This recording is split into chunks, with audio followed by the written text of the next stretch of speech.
आज हम बात करेंगे मेष लगन में केतु के बारे में।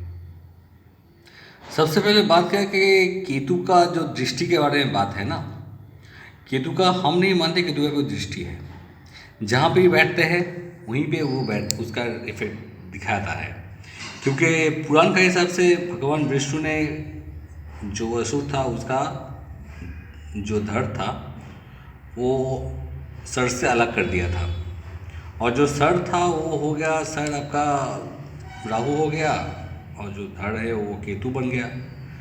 तो धड़ में तो उसका कोई आँख का बात तो कभी किया नहीं किसी ने, हमने भी कोई जगह पढ़ा नहीं कि उसका धड़ में आँख था, वो दिखता था, ऐसा नहीं था। तो इसके लिए केतु का जो है वो जो जगह में बैठेगा सिर्फ उसी का ही रिजल्ट देने वाला है, ठीक है।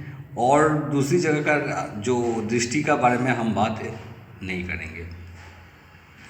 तो पहले केतु के बारे में, केतु जब फास्ट हाउस में आता है तो ये आदमी को तो बहुत डम्प बना देता है, ठीक है। आदमी का दिमाग जैसे ऐसा कोई आदमी जिसका बॉडी तो है तो उसका हेड नहीं है, तो ऐसा एक तो बना देता है यहाँ बैठ के। तो यह बैठ के आदमी ऐसे ही ज़्यादा दिमागवान होता नहीं है, और जो भी दिमाग लगाएगा वो कुछ काम का होगा नहीं बेसिकली। तो ये आदमी को हेडलेस बना देता है बेसिकली यहाँ बैठ के। उसका दिमाग ज़्यादा अच्छा कोई भी काम के लिए अगर ज़्यादा सोचेगा तो कुछ फ़ायदा होने वाला नहीं है। अगर केतु यहाँ बैठेगा तो कभी कभी केतु यहाँ बैठ के अनसर्टेन गेन देता है, मगर केतु ये जगह में नीच का हो जाता है। तो यहाँ बैठ के वो बैंक बैलेंस का नुकसान करवाएगा, तुम बानी से नुकसान करवाएगा। आपका बोलने का तो इच्छा बहुत होगा मगर आप बोल नहीं पाइएगा, यहीं पे प्रॉब्लम हो जाएगा, क्योंकि आपका हेड नहीं है, आप बोल नहीं पाइएगा। बैंक बैलेंस जो है वो खर्चा होगा। आपका जो जो फैमिली है उसके साथ आपका रिलेशन ठीक नहीं बनेगा, कुटुंब से रिलेशन ठीक से नहीं बनेगा। थर्ड हाउस में केतु आएगा तो आदमी बहुत परिश्रम करवाएगा, मगर रिजल्ट आपको कुछ मिलने वाला यहाँ पे है ही नहीं। और छोटा भैया का जो यहाँ पे बनता नहीं है ऐसे, और अगर कोई भी छोटा रहेगा, छोटा जो उम्र में छोटा जो होगा तो उसके साथ आपका रिलेशन बहुत अच्छा नहीं होगा। अगर केतु फोर्थ हाउस में आएगा तो ये आपका माता से, परिवार से दूर लेके जाने वाले हैं। और यहाँ बैठ के केतु आपका भूमि, वाहन, गाड़ी का सुख भी नहीं देता है, ठीक है। यहाँ पे फिफ्थ हाउस में आएगा तो केतु यहाँ पे आपका लव रोमांस के लिए अच्छा नहीं है, वो सबसे दूर रहेगा, आपको दूर रखेगा। आपका हायर एजुकेशन होगा मगर ठीक है, सो हो सकता है, ज़्यादा दिक्कत नहीं है, मगर वही सो टाइप का रिलेशन हो सकता है। बच्चे के बारे में बहुत दिक्कत करता है यहाँ बैठ के, बहुत टाइम लगाता है केतु यहाँ बैठ के बच्चे देने में। फिर सिक्स हाउस में अगर केतु आएगा तो यहाँ पे आपको कंपटीशन में आगे ले जाने का हेल्प नहीं करने वाला है।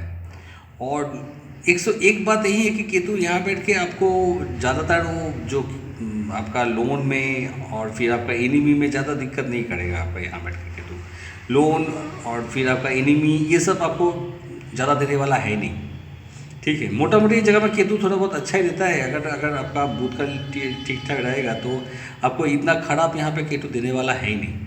आपको ये सब, ये घर का जितना भी खराब चीज़ है इससे बचाएगा आपको केतु। अगर सेवन्थ हाउस में आएगा तो आदमी का जो शादी है, शादी के बारे में बहुत उदास रहता है आदमी यहाँ बैठ के, शादी करूँ या ना करूँ, शादी करने का क्या ज़रूरत है, ठीक है। क्योंकि देखिए केतु जो है एक आध्यात्मिक ग्रह भी बोला जाता है इसको, ये आध्यात्मिक प्लैनेट है। तो ये शादी, ये जो घर परिवार, गाड़ी, वाहन, ये सब के लिए केतु का मन में कुछ चलता नहीं है, ये सब इसको दिमाग में है ही नहीं इसका। बेसिकली ये दिखाता है कि भाई लाइफ में मोक्ष आपको लेना है, मोक्ष से आपका सबसे बड़ा चीज़ है, उसी के बारे में सोचो, भगवान के शरण में जाओ, वही सबसे मेन चीज़ है। तो उसके लिए बैंक बैलेंस इंपॉर्टेंट नहीं है, गाड़ी फिर भूमि वाहन इम्पोर्टेंट नहीं है, उसके लिए प्रेम, लव, रोमांस ये इम्पोर्टेंट नहीं है, उसके लिए बीबी इम्पोर्टेंट नहीं है, ठीक है। बेसिकली ये सब चीज़ में केतु का कोई इंटरेस्ट नहीं है। आप वो सब घर में बैठा के तो वही आपको बहुत उदास बना देता है ये सब जगह बैठ के। मगर जो जगह में क्या है कि नेगेटिव घर है, वो जगह पे देखा गया है कि केतु का रिजल्ट थोड़ा बहुत अच्छा होता है। जैसे केतु अगर 8th हाउस में बैठेगा तो आपको कुछ ऐसा सोचेंगे आप जो अलग है, ठीक है, कुछ बड़ा, कुछ ऐसा हो सकता है कि आपका 8th हाउस में ऐसे ही केतु उच्च का बन जाता है तो आप सोचेंगे कि भगवान का ऐसे धर्म, जो आदमी है का धर्म मान रहा है, मगर आप उसमें भी सोचेंगे जो मान रहे हो वो सही क्या है गलत क्या है। आप जो गलत है उसको आप अलग करेंगे कि नहीं ये गलत है, इसको हम नहीं मानेंगे, ये धर्म नहीं है, धर्म का नाम में भ्रष्टाचार है, इसको आप नहीं मानिएगा। क्योंकि केतु क्या है कि आपका एक आध्यात्मिक खोज है, तो ये क्या है, आपको आत्मा जो पावर है वो बूस्ट करता है। तो यहाँ से दृष्टि उसका वही जगह पे पड़ रहा है जो उसका मेन जगह है। तो यहाँ पे क्या होता है, आदमी को मोक्ष का तरफ जाने का जो सही रास्ता है उसका चुनाव ये बैठ के केतु करता है। आप टोटल ये 12 हाउस के अंदर जो जो जगह में आपका लाइफ में जीरो वैल्यूएशन है, जहाँ पे लगेगा कि ये घर तो ज़रूरत नहीं है, वो घर में केतु आपको अच्छा रिजल्ट देने वाला है। जो वो घर आपको लगेगा कि नहीं ये घर इंपॉर्टेंट है, ये घर इंपॉर्टेंट है, ये घर इंपॉर्टेंट है, वो इम्पोर्टेंट वाला घर जो आपको जो फैमिली ओरिएंटेड बना देगा, जो आपको क्या बोलेंगे, आपको भौतिक सुख देने वाला है, वो सब जगह में मोक्ष आपका केतु कोई रिजल्ट देने वाला नहीं है, क्योंकि उसमें कोई केतु का इंटरेस्ट ही नहीं है। इसके लिए वो सब जगह से केतु दूर रहता है। अगर 9th हाउस में आ जाएगा ये धर्म के लिए बहुत बहुत बढ़िया हो जाता है। आप बहुत बड़ा बड़ा किताब जो है, शास्त्र जो है, आप कोई जो बड़ा बड़ा जो आपका प्रवचन करता है, जो लोग, जो गुरु लोग है, उसके साथ आपका रिलेशन अच्छा हो सकता है, उससे आप कुछ सीख सकते हैं। तो मतलब ये आपको एक अच्छा नॉलेज देने वाला है। यहाँ बैठ के आप जो उपनिषद है, फिर गीता का ज्ञान रखने वाला है, आपको अच्छा धर्म गुरु भी बना सकता है यहाँ बैठ के केतु।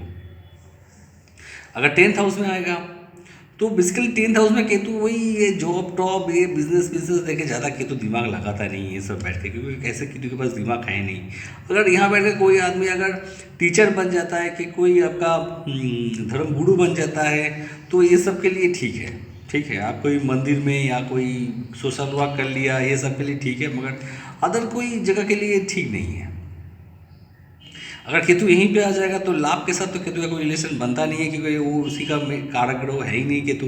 तो फिर यहाँ बैठ के लाभ का कोई दिक्कत करता है, बड़ा भैया के लिए भी ये दिक्कत करता है, ठीक है। देखा गया ज़्यादातर इसका बड़ा भैया रहता नहीं है, अगर रहता भी है तो उसके साथ इसका रिलेशन बहुत ज़्यादा नहीं है। वो ये आदमी ऐसा नहीं कि हर टाइम ये प्रॉफिट के बारे में सोचेगा, कहाँ से मुझे प्रॉफिट करना है, ये सब इसका दिमाग में आएगा नहीं, ठीक है। तो बेसिकली ये घर के लिए भी केतु अच्छा नहीं है।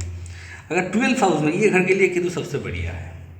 अगर किसी को लाइफ में लगता है कि भाई मेरा लाइफ में एक ही मकसद है कि भगवान के पास जाना, ठीक है, भगवान से मुझे कनेक्टिविटी बनाना, तो इससे ये जगह पे केतु उसको हेल्प करेगा, ठीक है। केतु उसको जो नॉलेज, इनर नॉलेज जो होता है, वो इनर नॉलेज को वो इंक्रीज करेगा, ठीक है। ये उसको एक ऐसा नॉलेज देगा, ऐसा एक हील करेगा उसका नॉलेज को, जो डिवाइन सोल होता है, तो डिवाइन सोल के करीब ले जाएगा, ठीक है। अब हम लोग नॉर्मली सोचेंगे भाई पैसा कहाँ से मिलेगा, ये पास, ये लोग सोचे कैसे हमको वो जो डिवाइन सोल के साथ कनेक्ट करना है, ये उसका मेन मकसद बन जाता है किसी का। तो वो चाहे नौकरी, बिजनेस, पैसा, घर, ये सब के बारे में सोचेगा ही नहीं, वो चला जाएगा ये सब छोड़ के, ठीक है। ठीक है दोस्तों, ये आज हम लोग मेष लग्न का जो 12वें घर में जो नवग्रहों का जो क्या रिजल्ट देता है वो ख़त्म हो गया है। अभी हम लोग वृषभ और मिथुन के बारे में धीरे धीरे आगे बढ़ेंगे, ठीक है।